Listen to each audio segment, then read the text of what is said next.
I was 23 years old when I realized I had no idea what a tax bracket actually was, and I have a college degree. That moment hit me like a truck, because just like you, I've spent 16 years in school, learned calculus, memorized the periodic table, and could even tell you about the Treaty of Versailles. But what I couldn't tell you is the difference between a Roth IRA and a traditional IRA.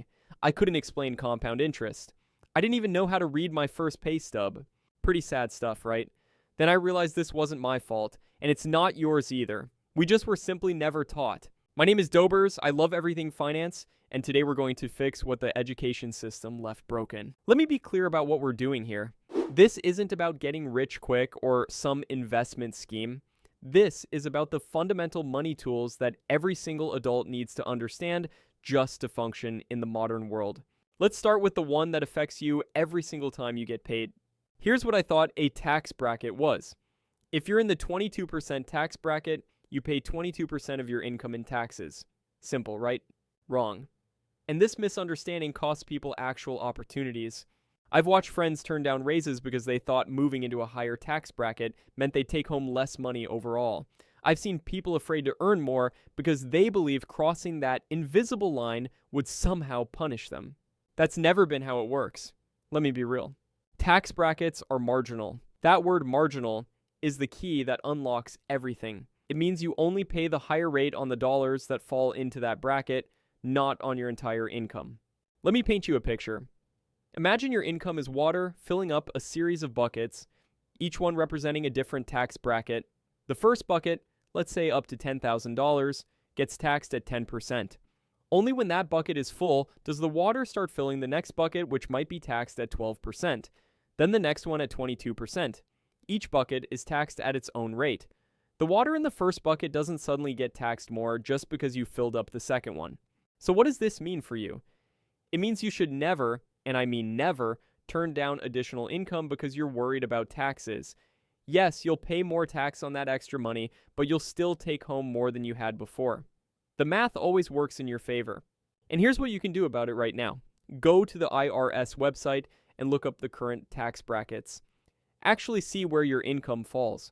Calculate your effective tax rate, which is the actual percentage of your total income you pay in taxes.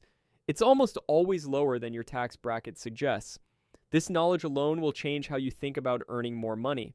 But understanding taxes is just the beginning. Because even if you know how much you're keeping, most people have no idea what to do with it. Which brings us to something that might be the most powerful wealth-building tool you have access to, and I'm willing to bet you're not using it properly. Albert Einstein allegedly called compound interest the eighth wonder of the world. Whether he actually said that or not, the sentiment is right, because compound interest is the difference between retiring comfortably and working until you physically can't anymore. Here's what school taught us. Save your money. Put it in a savings account. Be responsible. Here's what school didn't teach us.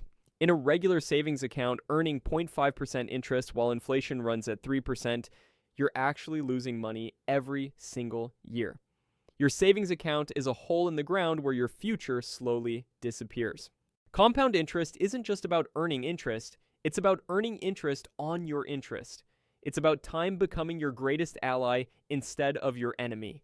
Let me show you something that might actually make you angry. If you invest $200 a month starting at age 25, assuming a 7% average annual return, by age 65 you'll have around $500,000. That's $200 a month for 40 years. Now here's the painful part. If you wait until you're 35 to start, that same $200 a month only grows to about $240,000. You lost 10 years, which cost you $260,000. 10 years. That's the power we're talking about. So what do you actually do with this information? First, understand that time matters more than amount when you're starting out. A small amount invested consistently starting today will beat a large amount invested later. That's just math. Second, this is why retirement accounts exist. A 401k through your employer, an IRA that you open yourself, these aren't just nice-to-have options. They're the vehicles that let compound interest work for you. They give your money time to grow, often with tax advantages that accelerate everything. And speaking of those retirement accounts, there's a specific choice you have to make that will affect you for decades. And most people pick based on what sounds good rather than what actually makes sense for them. The difference between a Roth account and a traditional account comes down to one question. Do you want to pay taxes now or later? With a traditional IRA or 401k, you get a tax deduction today. You put money in before taxes, it grows tax-free, and then you pay taxes when you take it out in retirement. With a Roth account, you pay taxes on the money now, it grows tax-free, and then you take it out tax-free in retirement. Most people pick traditional because that tax deduction feels good right now. It lowers your taxable income today, and humans are wired to prefer immediate rewards. But here's what you need to consider.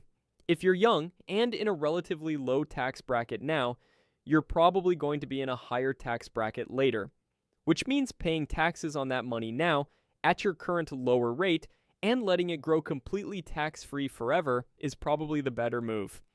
Most people manage money backwards. They get paid, they pay their bills, they spend what's left, and if there's anything remaining at the end of the month, they save it. The problem? There's never anything left. Paying yourself first means the moment you get paid, before you do anything else, you move money into savings, investments, retirement accounts. You treat your future self like a bill that has to be paid. Because it is. The education system failed us on this. But we don't have to fail ourselves. If this helped you finally understand something you've been confused about for years, let me know in the comments. And if you know someone who needs to hear this, someone who's still making that same tax bracket mistake, or who thinks saving means leaving money in a regular bank account, share this with them. We're all figuring this out together, and that's okay. I'm Dobers, and I'll see you in the next one.